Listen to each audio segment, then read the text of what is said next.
یہ سیرت کوئی بلاتا سناتا ہے؟ یہ سیرت۔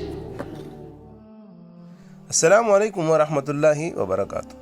ناظرین، آج کے دور میں ایسا کوئی شخص نہیں ہوگا جو ڈاکٹر اسرار احمد سے واقف نہ ہو۔ ڈاکٹر اسرار احمد مفکر، مفسر، داعیہ اسلام، نہ صرف وطن عزیز بلکہ عالم اسلام کا سرمایہ تھے۔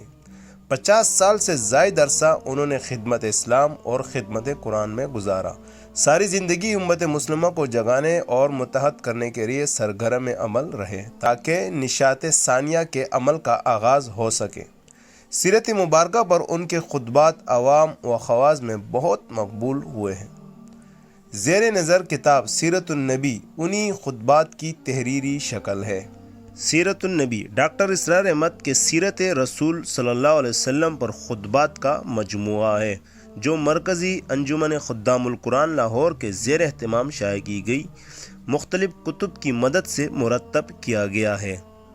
نبی اکرم صلی اللہ علیہ وآلہ وسلم کی بعثت سے ان کے اس جہاں سے پردہ فرما جانے تک کے دور کو ڈاکٹر اسرار احمد صاحب نے جس انداز میں بیان کیا ہے وہ منفرد بھی ہے اور کئی اعتبارات سے نہایت مفید بھی۔ ڈاکٹر صاحب محض واقعات کو بیان کر کے آگے نہیں بڑھ جاتے بلکہ اپنے محسوس اسلوب میں سے ان کے ایسے پہلو بھی سامنے لاتے جن تک ہر خاص و عام کی نظر نہیں پہنچ سکتی۔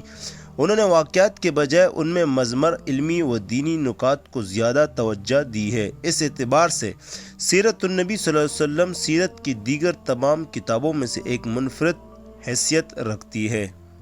ناظرین، ڈاکٹر اسرار احمد صاحب کی ساری زندگی ایک مفکر، مفسر اور داعی اسلام کی حیثیت سے سرگرم عمل رہے۔ جدید تعلیم نے روایت کے ساتھ مل کر جو اسلوب اختیار کیا ہے اس کی سب سے عمدہ مثال ہمیں ڈاکٹر اسرار احمد کی صورت میں نظر آتی ہے۔ ہماری یہ کتاب جہاں بنیادی طور پر سیرت مصطفیٰ صلی اللہ علیہ وسلم کو متعارف کرانے کا ذریعہ ہے، وہاں جدید ذہن میں اٹھنے والے سوالات اور شبہات کے ازالے کا سبب بھی ہے۔ ہمارے اس دعوے کا ثبوت آپ کو اس کتاب کے ہر صفحے پر نظر آئے گا انشاءاللہ۔ 400 صفحات پر چھپی ہوئی یہ بہترین کتاب بہترین طباعت کے چھپی ہوئی ہے۔ کتاب کو لیجئے اور اپنے علم میں اضافہ کیجئے اور کتاب کے لیے دیے گئے نمبر پر واٹس اپ کیجئے۔ السلام علیکم ورحمۃ اللہ وبرکاتہ۔